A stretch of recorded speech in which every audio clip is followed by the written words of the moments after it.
here is a bonus snack. Now, this wasn't in the syllabus, so you don't have the ingredients list, but we are going to make some candy gorp. Gorp, G-O-R-P. It's an abbreviation for good old raisins and peanuts. And as you see, we do have peanuts, but I don't have any free raisins. We do have raisins, but I don't have any peanuts. Now, gorp is basically whatever you can throw in a bag to make yourself an on-the-go snack. The measurements are totally up to you, and it's best to experiment, but you can make it sweet and delicious. The idea is that you have nuts and dried fruit. I'm going to start off with my favorite nut, a handful of almonds. Then a handful, those are raw almonds, but these are roasted sunflower seeds.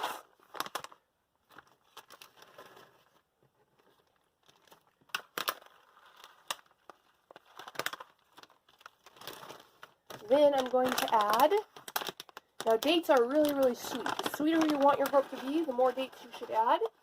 But the dates are really, really sweet, so I'm only going to add a few.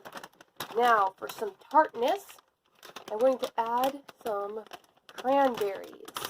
Once that I get the scissors out, I will cut them open. Now I will add some cranberries. Now, you can add any hard candy you want to this. Just be aware that you don't want your candy to leak moisture. And candies like Jolly Ranchers, basically anything that has to be individually wrapped will probably spread moisture. So you don't want to put that in there. Skittles, the classic thing to put in is M&Ms. I would not suggest putting your hard candy in here. Now, let's see, raisins. Raisins is the classic. Dried grapes is one of the ancient travel foods that goes back to the great caravans that passed over the Silk Road from Asia to Europe, carrying goods in both directions.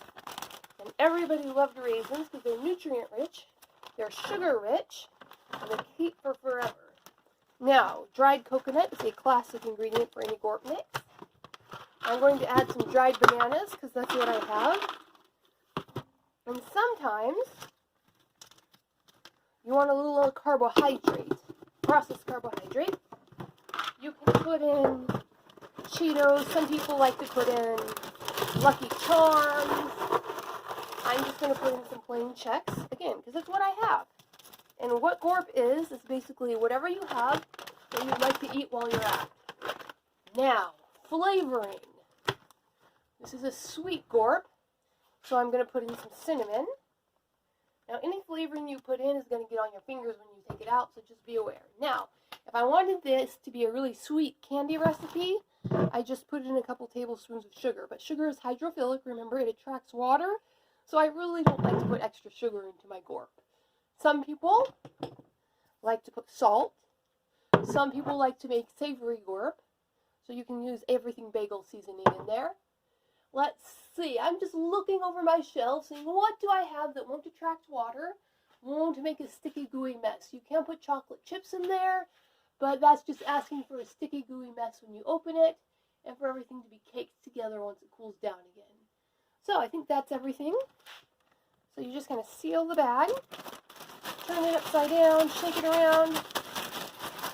If you have anything fragile like banana chips or Chex pieces, you want to be careful not to crush them while you're mixing.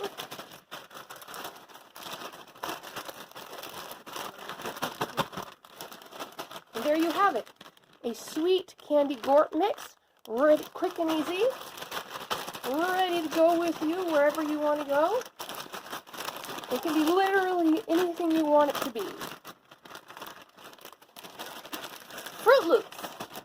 Fruit Loops add a pop of color. They're not very hydrophilic. They give you that processed carbohydrate-y crunch.